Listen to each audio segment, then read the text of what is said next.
ನಮಸ್ತೆ ಎಲ್ಲರಿಗೂ. ಎಲ್ಲರೂ ಹೇಗಿದ್ದೀರಾ? ನಾನು ಚೆನ್ನಾಗಿದ್ದೀನಿ, ನೀವೆಲ್ಲ ಚೆನ್ನಾಗಿದ್ದೀರ ಅಂತ ಭಾವಿಸ್ತಾ ಇವತ್ತಿನ ರೆಸಿಪಿ ಬಂದು ಹೀರೆಕಾಯಿ ಪಲ್ಯ ಮತ್ತು ಹೀರೆಕಾಯಿ ತೊಕ್ಕು. ರಾತ್ರಿ ಊಟಕ್ಕೆ ಸಾಂಬಾರಿಲ್ಲ ಅಂತ ಅಂದರೂ ನಡೆಯುತ್ತೆ. ಹೇಗೆ ಮಾಡಿದ್ದೀನಿ ಅಂತ ವೀಡಿಯೋದಲ್ಲಿ ಡೀಟೇಲಾಗಿ ಶೇರ್ ಮಾಡ್ತೀನಿ. ಉಪ್ಪು ಹುಳಿ ಖಾರ ಸೂಪರಾಗಿ ಬಂದಿತ್ತು. ಎರಡೂ ರೆಸಿಪಿ ಕೂಡ ತುಂಬ ಚೆನ್ನಾಗಿತ್ತು. ಇಲ್ಲಿ ನಾನು 1/4 kg ಆಗೋಷ್ಟು ಎಳೆ ಹೀರೆಕಾಯಿನ ತೆಗೆದಿಟ್ಕೊಂಡಿದ್ದೀನಿ. ನೀಟಾಗಿ ತೊಳೆದು ಸಿಪ್ಪೆನೆಲ್ಲ ತೆಗಿತಾ ಇದ್ದೀನಿ. ಯಾಕಂದರೆ ಸಿಪ್ಪೆಲೂ ನಾನು ತೊಕ್ಕು ಮಾಡ್ತಾ ಇರೋದ್ರಿಂದ ತೊಳೆದು ನೀಟಾಗಿ ಸಿಪ್ಪೆನೆಲ್ಲ ತೆಗೆದು ಒಂದು ಪ್ಲೇಟ್ಗೆ ಹಾಕಿ ಎತ್ತಿಟ್ಕೊತೀನಿ. ಈ ಕಡೆ ಹೀರೆಕಾಯಿನೆಲ್ಲ ಸಣ್ಣ ಸಣ್ಣದಾಗಿ ಕಟ್ ಮಾಡಿಟ್ಕೊತೀನಿ. ಈ ಪಲ್ಯಕ್ಕೆ ಆದಷ್ಟು ಎಳೆ ಹೀರೆಕಾಯಿ ಇದ್ರೆ ತುಂಬ ಚೆನ್ನಾಗಿರುತ್ತೆ. ಬಲ್ತಿದ್ರೆ ಅಷ್ಟು ಟೇಸ್ಟ್ ಬರಲ್ಲ. ಎಳೆ ಹೀರೆಕಾಯಿನ ಈ ಥರ ದಪ್ಪದಾಗಿ ಸಣ್ಣ ಸಣ್ಣದಾಗಿ ಕಟ್ ಮಾಡ್ಕೊಂಡ್ರು ಆಗುತ್ತೆ. ಯಾಕಂದರೆ ನಾವು ಸಿಮ್ಮಲ್ಲಿಟ್ಟು ಬೇಯಿಸೋದ್ರಿಂದ ಬೇಗ ಬೆಂದೋಗುತ್ತೆ. ಒಂದು ಮೀಡಿಯಮ್ ಆಗಿ ಇತ್ಲಾಗ ಸಣ್ಣನೂ ಬೇಡ, ಇತ್ಲಾಗ ದಪ್ಪನೂ ಬೇಡ. ಒಂದು ಬಾಣಲಿಗೆ ಸಾಸಿವೆ ಎಣ್ಣೆ ಹಾಕಿದ್ದೀನಿ. ಸಾಸಿವೆ ಜೀರಿಗೆ ಚಿಟಪಟ ಅಂತಿದ್ದಂಗೆ ಸಣ್ಣ ಸಣ್ಣದಾಗಿರೋ ಅಂಥ ಒಂದು 4 ಈರುಳ್ಳಿನ ಕಟ್ ಮಾಡಿ ಇಟ್ಕೊಂಡಿದ್ದೆ. ಅದನ್ನು ಹಾಕ್ಕೊಂಡು ಫ್ರೈ ಮಾಡ್ಕೊತಾ ಇದ್ದೀನಿ. ಈ ಕಡೆ ಮಿಕ್ಸಿ ಬಟ್ಲಿಗೆ ಹಸಿಮೆಣ್ಸಿಕಾಯಿ ಖಾರಕ್ಕೆ ಬೆಳ್ಳುಳ್ಳಿ ಸ್ವಲ್ಪ ಹಾಕ್ತಾಯಿದ್ದೀನಿ. ಸ್ವಲ್ಪ ಹಸಿ ಕೊತ್ತಂಬರಿ ಸೊಪ್ಪು, ಒಂದು ಅರ್ಧ ಸ್ಪೂನಷ್ಟು ಜೀರಿಗೆ ಹಾಕಿ ಫಸ್ಟು ನಾನು ಇದನ್ನ ತರಿಯಾಗಿ ರುಬ್ಕೋತೀನಿ. ಈ ಕಡೆ ಈರುಳ್ಳಿ ಕೂಡ ಫ್ರೈ ಆಗ್ತಾಯಿತ್ತು. ಇದಕ್ಕೆ ಸ್ವಲ್ಪ ಕರ್ಬೇವಿನ ಸೊಪ್ಪು ಹಾಕಿ ರುಚಿಗೆ ತಕ್ಕಷ್ಟು ಉಪ್ಪು ಹಾಕಿ ಈ ಕಡೆ ಈರುಳ್ಳಿ ಕೂಡ ಚೆನ್ನಾಗಿ ಫ್ರೈ ಮಾಡ್ಕೊತಾ ಇದ್ದೀನಿ.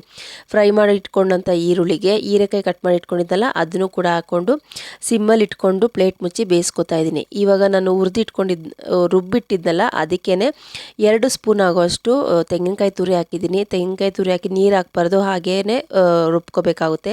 ಇದಕ್ಕೊಂದು 1/4 ಸ್ಪೂನಷ್ಟು ಅರಿಶಿನ ಪುಡಿ ಹಾಕಿ ಪ್ಲೇಟ್ ಮುಚ್ಚಿ ನಾನು ಬೇಯಿಸ್ಕೊತಾ ಇದ್ದೀನಿ. ಯಾಕಂದರೆ ಹೀರೆಕಾಯಿ ನಾನು ಡ್ರೈ ಆಗಿ ಮಾಡ್ತಾ ಇರೋದ್ರಿಂದ ಪ್ಲೇಟ್ ಮುಚ್ಚಿ ಮಾಡೋದ್ರಿಂದ ಬೇಗ ಬೇಯುತ್ತೆ ಅಂಥೇಳಿ ಈ ಥರ ಮಾಡ್ತಾಯಿದ್ದೀನಿ. ನಾನೇನು ರುಬ್ಬಿಟ್ಕೊಂಡಿದ್ದಲ್ಲ ಕೊತ್ತಂಬರಿ ಸೊಪ್ಪು, ಜೀರಿಗೆ, ಹಸಿಮೆಣ್ಸಿಕಾಯಿ, ಬೆಳ್ಳುಳ್ಳಿ ಇದನ್ನು ಹಾಕ್ಕೊಂಡು ಚೆನ್ನಾಗಿ ಮಿಕ್ಸ್ ಮಾಡ್ತಾಯಿದ್ದೀನಿ. ಈಗ ಅದೇ ಮಿಕ್ಸಿ ಬಟ್ಲಿಗೆ ಒಂದು 2 ಸ್ಪೂನಷ್ಟು ಕಡಲೆಕಾಯಿ ಬೀಜನ ಫಸ್ಟೇ ಹುರಿದು ನಾನು ಈ ಥರ ಸ್ಟೋರ್ ಮಾಡಿ ಇಟ್ಕೊತೀನಿ. ಇದನ್ನು ಒಂದು 2 ಸ್ಪೂನಷ್ಟು ಹಾಕ್ಕೊಂಡು ತರಿಯಾಗಿ ಪೌಡ್ರ್ ಮಾಡ್ಕೊತೀನಿ.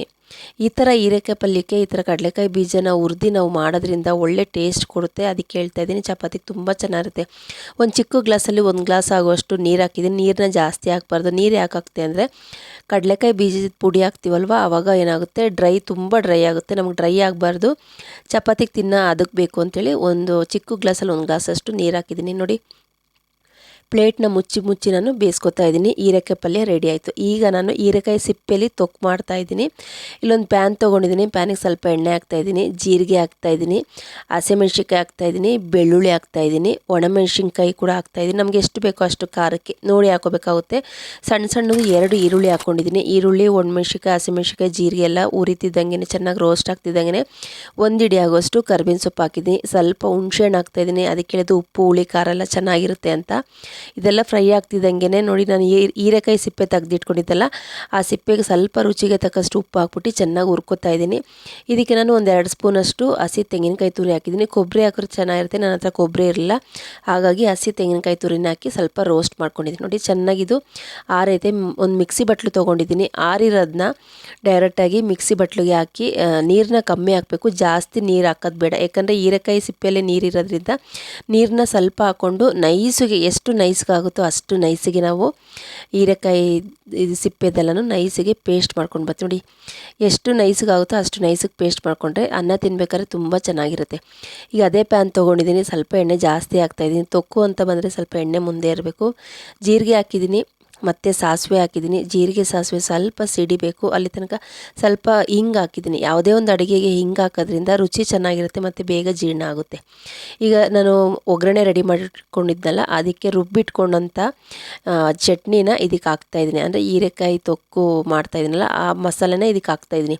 ಒಂದು ಸ್ವಲ್ಪ ಮಿಕ್ಸಿ ಬಟ್ಲು ತೊಳೆದಿದ್ದನ್ನ ನೀರನ್ನ ಹಾಕ್ತಾಯಿದ್ದೀನಿ. ಇದಕ್ಕೆ ಜಾಸ್ತಿ ನೀರು ಹಾಕೋದು ಬೇಡ. ನೀರು ಹಾಕಿದ್ರೆ ನಾವು ಸ್ಟೋರ್ ಮಾಡಿ ಇಡೋಕ್ಕಾಗೋದಿಲ್ಲ, ಅದಕ್ಕೆ ನೀರನ್ನ ಕಮ್ಮಿ ಹಾಕಿದ್ದೀನಿ.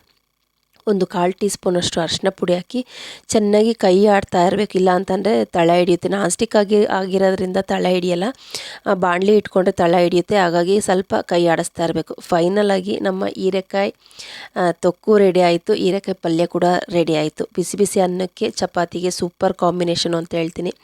ನಾನು ಮಾಡಿದಂಥ ರೆಸಿಪಿ ನಿಮ್ಗೆ ಇಷ್ಟ ಆಯಿತು ಅಂತ ಅಂದರೆ ಈ ವಿಡಿಯೋ ಇಷ್ಟವಾದಲ್ಲಿ ಲೈಕ್ ಮಾಡಿ, ಶೇರ್ ಮಾಡಿ, ಕಮೆಂಟ್ ಮಾಡಿ. ನಿಸರ್ಗ ಕುಕಿಂಗ್ ಚಾನಲ್ನ ಇನ್ನು ಯಾರೆಲ್ಲ ಸಬ್ಸ್ಕ್ರೈಬ್ ಮಾಡ್ಕೊಂಡೆ ನೋಡ್ತಾ ಇದ್ದೀರೋ ಪ್ಲೀಸ್ ದಯವಿಟ್ಟು ಸಬ್ಸ್ಕ್ರೈಬ್ ಮಾಡ್ಕೊಂಡು ನೋಡಿ.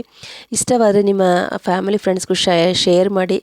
ಇದ್ರ ಬಗ್ಗೆ ಅನಿಸಿಕೆ ಅಭಿಪ್ರಾಯನ ಮರಿದಂಗೆ ಕಮೆಂಟ್ ಸೆಕ್ಷನಲ್ಲಿ ಹಾಕಿ. ಇದೇ ರೀತಿ ಸಿಂಪಲ್ ವಿಡಿಯೋ ತೊಗೊಂಡು ಬರ್ತೀನಿ. ನಮಸ್ತೆ ಫ್ರೆಂಡ್ಸ್.